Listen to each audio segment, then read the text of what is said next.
CM Dhami ने सचिवालय में ली महत्वपूर्ण बैठक। महिलाओं की सुरक्षा और सशक्तिकरण के लिए अधिकारियों को दिए निर्देश। निजी संस्थानों में भी बनाए जाएंगे महिलाओं के लिए हेल्प डेस्क।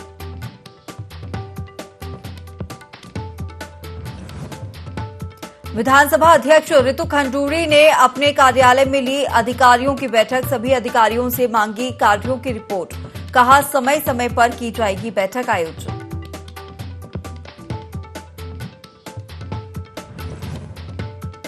खानपुर में भाजपा का निर्विरोध ब्लॉक प्रमुख बनाने का रास्ता साफ। 9 बीडीए सदस्यों ने प्रमुख पद के लिए भाजपा प्रदेश अध्यक्ष को दिया समर्थन पत्र। भाजपा प्रदेश अध्यक्ष ने जताया आभार।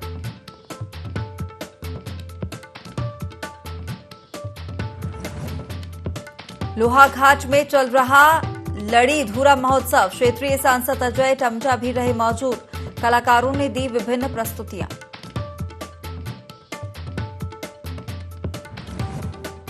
और काशीपुर में किसानों ने किया प्रदर्शन। जिलाधिकारी के खिलाफ की नारेबाजी। पराली जलाने पर जिलाधिकारी ने लगाया था प्रतिबंध।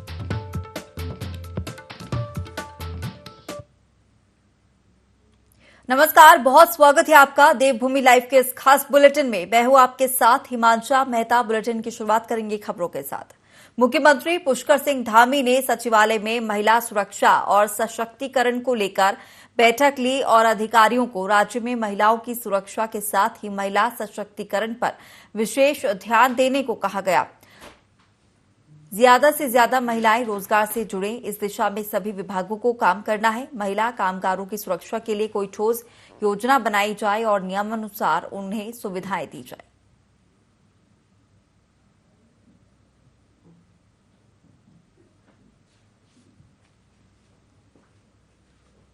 लक्सर दौरे के दौरान सीएम पुष्कर सिंह धामी ने कई लोकहित कार्य योजनाओं की घोषणा की थी। अपर मुख्य सचिव राधा रतूड़ी ने इसे लेकर डीएम से सभी विभागों की कार्य प्रगति की रिपोर्ट मांगी है, जिसके बाद डीएम ने लक्सर के उप जिला मजिस्ट्रेट को इससे जुड़े कई विभागों और कार्यदायी संस्थाओं के कार्य योजनाओं की रिपोर्ट देने के निर्देश दिए हैं।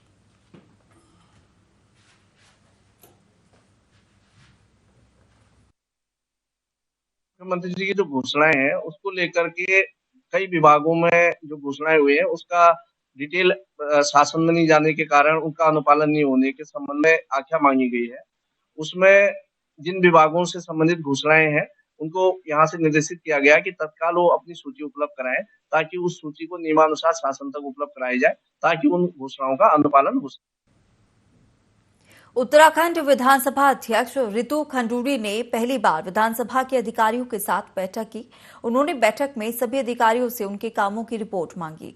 बता दें कि विधानसभा को सशक्त बनाने के लिए कवायद चल रही है। उन्होंने कहा कि जल्द ही सभी समितियों के सभापतियों के साथ सामूहिक बैठक करेंगे। बैठक की है और उनसे कहा है, आदेश भी दिया है कि हमें जो हमारा विधानसभा सचिवालय है उसको और सुदृढ़ करना है, स्वस्थ करना है और अच्छी तरह से चलाना है ताकि हम उत्तराखंड की जो जनता है उसकी सेवा अच्छे से कर सकें, ईमानदारी से कर सकें। क्या उनका सभी 100 जो जितने मेरे अफसर थे उनसे बैठकर उनकी भी बात सुनी, अपनी भी बात उनसे कही। बहुत अच्छा एक इंटरैक्शन रहा जहां किस तरह से आगे अब हम कामों को करेंगे और कामों को और अच्छा करेंगे, इस पर हम लोगों ने बातचीत किया। विधानसभा अध्यक्ष रितु खंडूरी ने प्रदेश की कानून व्यवस्था और विकास कार्यों की प्रगति को लेकर बैठक की।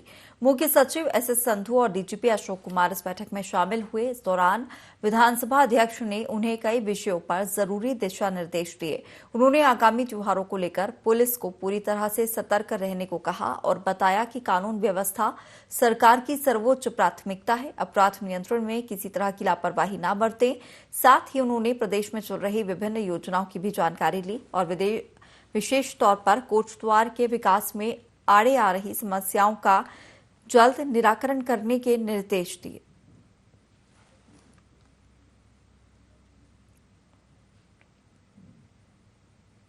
कैबिनेट मंत्री गणेश जोशी ने राष्ट्रीय सरस मेले का उद्घाटन किया। मेला 6 अक्टूबर से 16 अक्टूबर तक चलेगा। कार्यक्रम की अध्यक्षता विधायक खजान दास ने की। इस दौरान उत्तरकाशी में हिमस्खलन और पौड़ी में बारात की बस गिरने की दुर्घटना में मृत हुए लोगों के लिए 2 मिनट मौन रखा गया। इस मेले में देश भर के उत्पादों के स्टॉल लगेंगे। 20 से ज्यादा राज्यों से स्वयं सहायता समूह अपने स्थानीय उत्पाद के स्टॉल लगा रहे हैं। इस अवसर पर कैबिनेट मंत्री गणेश जोशी ने कहा कि 2025 तक स्वयं सहायता समूह की आय दोगुनी करने का संकल्प पूरा होगा।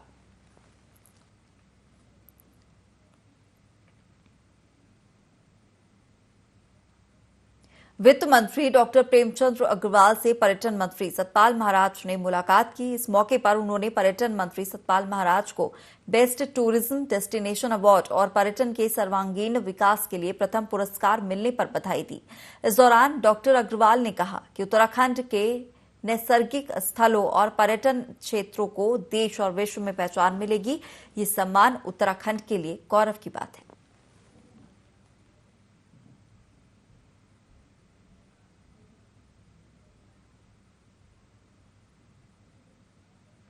चंपावत में सांसद अजय टम्टा की अध्यक्षता में जिला विकास समन्वय और निगरानी समिति की बैठक हुई। जिला कार्यालय सभागार में हुई इस बैठक में सांसद अजय टम्टा ने केंद्रीय योजनाओं को समय से पूर्ण करने के साथ ही योजनाओं का 100% लाभ जनता तक पहुंचाने के निर्देश अधिकारियों को दिए।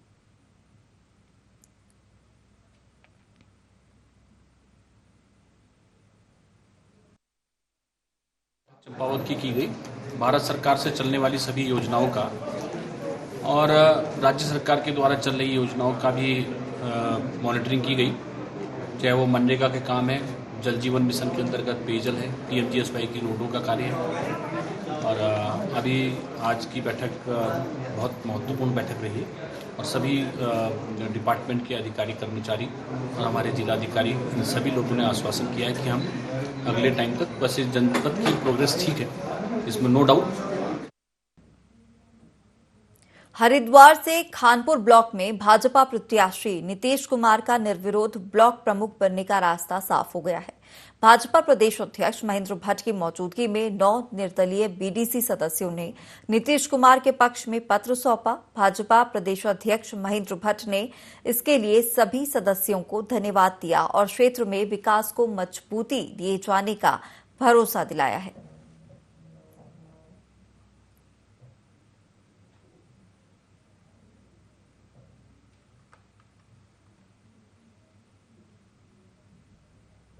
उधम सिंह नगर जिले में हाल ही में कलेक्टर ने धारा 144 लागू कर पराली न जलाने का आदेश जारी किया था, लेकिन बाजपुर में इसका कोई असर नहीं दिख रहा है।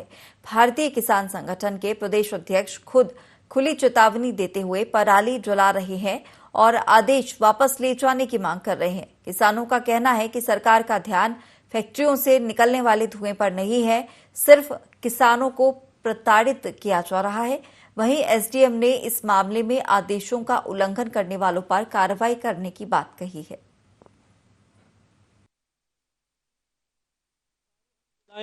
बगैर पराली जलाए हमारा भला नहीं है।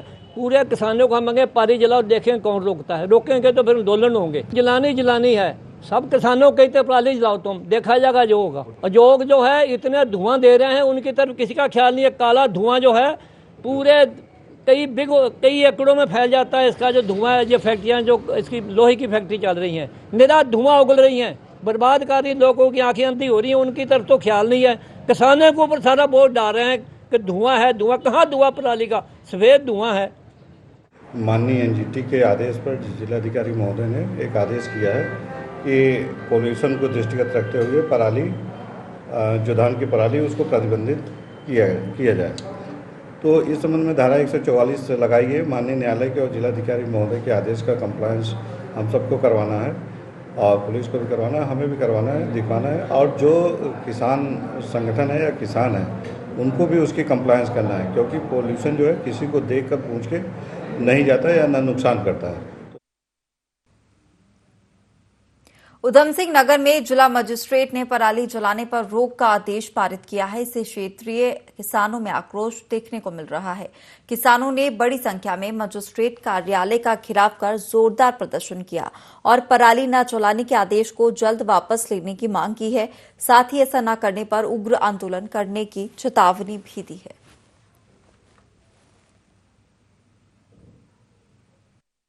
ये हमारा सांकेतिक धरना है।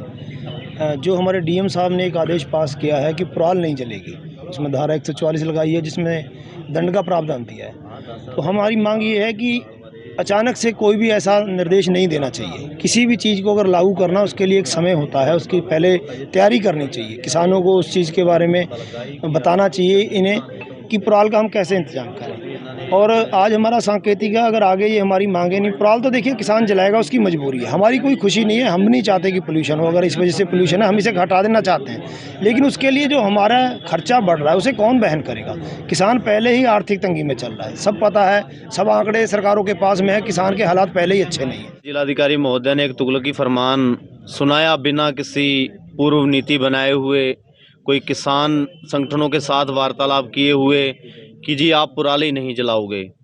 अगर हम पराली नहीं जलाएंगे, मैं पहले आपको बता दूं कि मेन परेशानी क्या है। अगर हम पराली नहीं जलाते तो हमें तकरीबन 10% ज़मीन को ज़्यादा जोतना पड़ता है, और तकरीबन एक बार में अगर हम सिंगल हैरो मारते हैं तो उसका खर्चा 700 से 800 रुपये, 1000 रुपये तक आता है। लगभग 8 से 10 हज़ार रुपये किसान का खर्चा बढ़ रहा है पराल ना जलाने से, और उसी को लेकर हम उसी के आदेश के खिलाफ हम यहाँ पर आए हैं कि ना तो आपने मुआवजा देने की पहले बात की, ना आपने ऐसे कोई यंत्र जैसे रोलर हो गए या बड़े ट्रैक्टर हो गए या सुपर सीडर हो गई, ऐसी किसानों को देने की व्यवस्था की। बाराकोट में लड़ी धूरा महोत्सव चल रहा है, जिसके दूसरे दिन कई सांस्कृतिक कार्यक्रम आयोजित किए गए। सांसद अजय टमटा और नगर परिषद अध्यक्ष गोविंद वर्मा ने इसका शुभारंभ किया। सांसद अजय टमटा ने महोत्सव को संस्कृति बचाने में अहम बताते हुए इसकी तारीफ की। साथ ही मेला स्थल के सौंदर्यीकरण के लिए सांसद निधि से 3 लाख रुपए देने की घोषणा की। वहीं महोत्सव में उत्कृष्ट सेवा देने वाले शिक्षकों का सम्मान भी किया गया।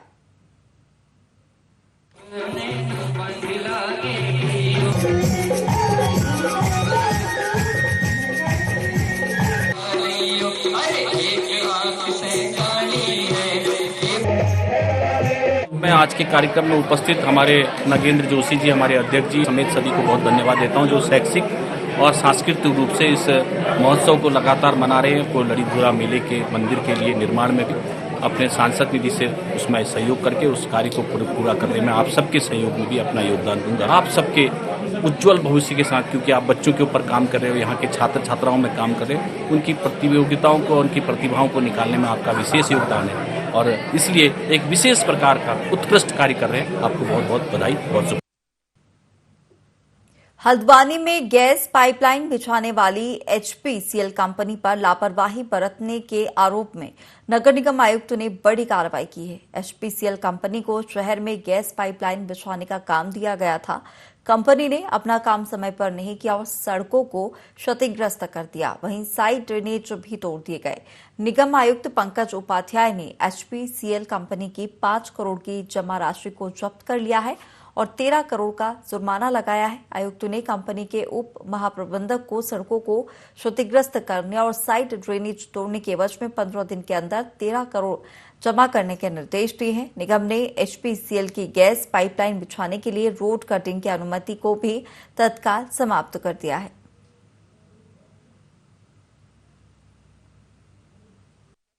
एक बड़ा मुद्दा है, लेकिन कार्यप्रणाली से जब जनता परेशान होने लगे तो एक नई समस्या उत्पन्न हो जाती है। गैस पाइपलाइन के माध्यम से डोर टू डोर गैस पहुंचाना एक अच्छी योजना है, जिसको कि हमने तीव्र गति से लागू करने के लिए हमने अनुमति दी थी एचपीसीएल को, उनके द्वारा कार्य प्रारंभ किया गया।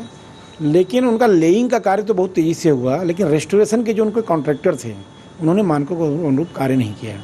हमने बार बार पत्रों के माध्यम से एचपीसीएल के प्रतिनिधियों को रिमाइंड कराया कि जनता परेशान हो रही है, रजिस्ट्रेशन कार्य विलंब से हो रहा है और मानक के अनुरूप नहीं हो रहा है, लेकिन अपेक्षित वहाँ से प्रतिक्रिया प्राप्त नहीं हुई, इसलिए हमने उनको एक अंतिम शोकॉज दिया। लक्सर में नौकरी दिलाने के नाम पर लाखों की ठगी का मामला सामने आया है। रॉबिन त्यागी और हर्षित त्यागी नाम के 2 युवकों ने करीब आधा दर्जन युवकों से निजी कंपनी में उच्च पद पर नौकरी दिलाने के बहाने लाखों रुपए ऐंठे, साथ ही उनका विश्वास जीतने के लिए फर्जी नियुक्ति पत्र भी दिया। जब युवक ये पत्र लेकर कंपनी पहुंचे तब जाकर मामले का खुलासा हुआ। फिलहाल पुलिस ने आरोपियों के खिलाफ मामला दर्ज कर उनकी तलाश शुरू कर दी है।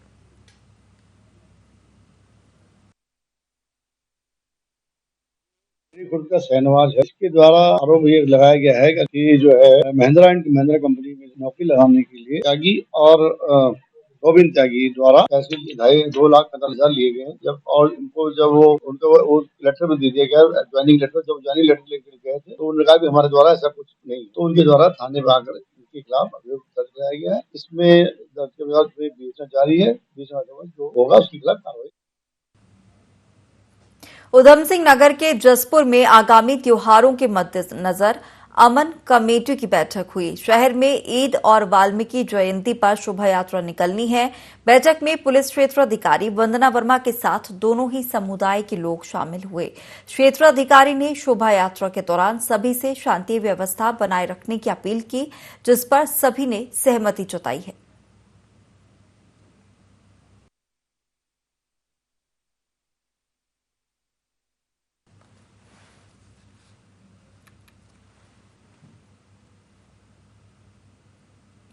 रामनगर एनएच 309 पर भवानीगंज में एक शराब दुकान में आग लग गई। आग इतनी भीषण थी कि दमकल कर्मियों को आग पर काबू पाने में कड़ी मशक्कत करनी पड़ी। आग लगने की वजह शॉर्ट सर्किट बताई जा रही है। इस अग्निकांड में लाखों रुपए का नुकसान होने का अनुमान लगाया गया है।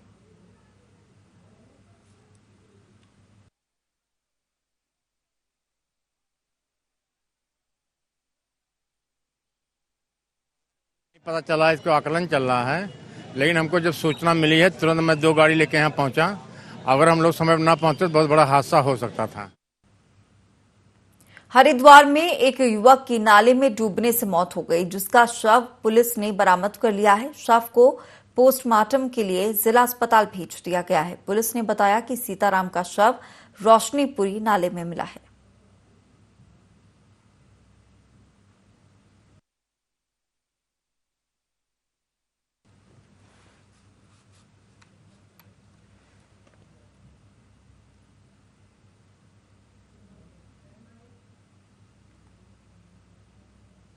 पिरान कलियर में दरगाह साबिर पाक का उर्स चल रहा है। उर्स में शामिल होने के लिए लाहौर एक्सप्रेस ट्रेन से पाकिस्तानी जायरीनों का एक जत्था रुड़की पहुंचा।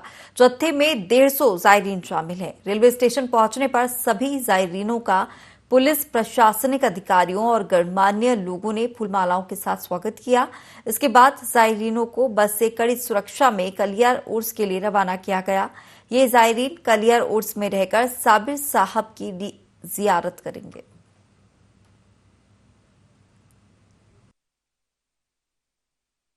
पाकिस्तानी जायरीनों के आने की संभावना है। इसके लिए सारी व्यवस्थाएं की गई है। अब काफ़ी समय से बंद पड़े रहने की वजह से ये काफ़ी खराब हालत में था। इसको पिछले 1 महीने में पूरी तरह से दुरुस्त कर उनके रहने की व्यवस्था यहाँ पे कर दी गई है और सभी व्यवस्थाएं उनके लिए उपलब्ध करा दी गई।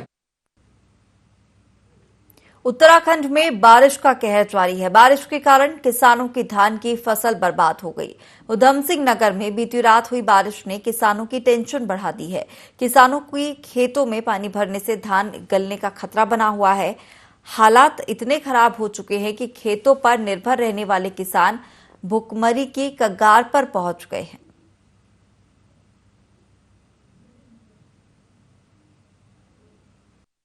हुई है लगभग 40% नुकसान इस समय हो गया। और ये लगातार वर्षा होती रही तो फसल धान की जैसे पिछले वर्ष नुकसान हुआ है, इस वर्ष भी उसी आपत्ति के रूप में खड़ी है। किसान तो इस समय परेशान है, सारी फसल तैयार करके आया है और मुआवजे के तौर पर बैठा है और इस समय तो नुकसान ही नुकसान है। अपने खेत का जो है पानी का जो निकास है वो उचित रखें, खेत में पानी ना भरने दें और उसकी जो है पानी की व्यवस्था सुचारू रूप से रखें भैया। और जिसका धान पक गया है वे जो है काट के अपना पुराली भी गलेगी। उसके बाद जो है जो धान पड़ा हुआ है उसमें अंकुरण हो जाएगा, जिससे उसका चावल नहीं बनेगा। अधिक पानी भर जाता है तो एक फुंसा सा होता बीमारी आने का खतरा रहता है, जिसमें रातों रात जो है खेत सूख जाते हैं, पानी ना भरने दे। उसकी जो ऐसी व्यवस्था कर ले हमने खेत की, और यदि भर रहा है तो अगर जो ढालदार खेत है तो नीचे को जो है उसका पानी निकाल। देहरादून मौसम विभाग ने चंपावत में भारी बारिश का अलर्ट जारी किया है, जिसे लेकर जिलाधिकारी नरेंद्र सिंह भंडारी ने कक्षा 1 से 12वीं तक के स्कूलों में एक दिन के अवकाश की घोषणा की है। साथ ही सभी आंगनबाड़ी केंद्र भी इस दौरान बंद रहेंगे। वहीं नरेंद्र सिंह भंडारी ने सभी अधिकारियों को अलर्ट रहने और मोबाइल ऑन रखने के निर्देश दिए हैं। उन्होंने सभी जनपदवासियों को सुरक्षित स्थानों में रहने और यात्रा के दौरान सतर्कता बरतने की अपील भी की है।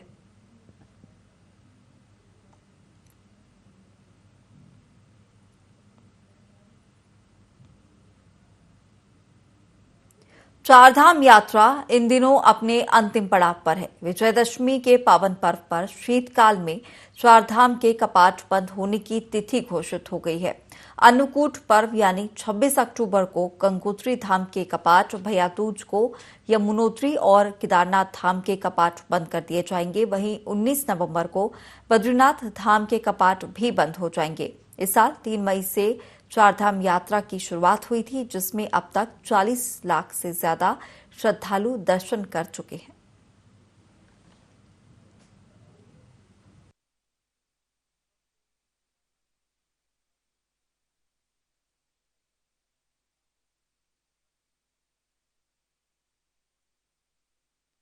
कपाट बंद होने की प्रक्रिया होती है और तिथि निश्चित की जाती है।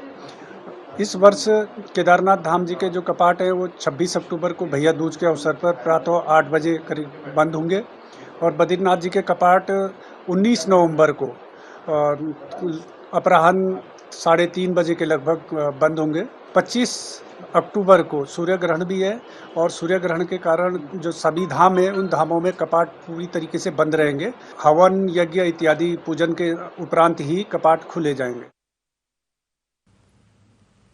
तिरुपति बालाजी की तर्ज पर केदारनाथ धाम में व्यवस्थाएं बनाने के लिए बद्री केदार मंदिर समिति और तिरुपति बालाजी ट्रस्ट के बीच एमओयू होना है, लेकिन तीर्थ पुरोहित इसका विरोध कर रहे हैं। तीर्थ पुरोहितों का कहना है कि तिरुपति बालाजी और केदारनाथ मंदिर में बड़ा अंतर है। जहां केदारनाथ मंदिर 12,000 फीट की ऊंचाई पर है, वहीं तिरुपति बालाजी मैदानी क्षेत्र में है। ऐसे में तिरुपति बालाजी एक्ट को केदारनाथ धाम में लागू किए जाने का तेजी से विरोध किया जाएगा।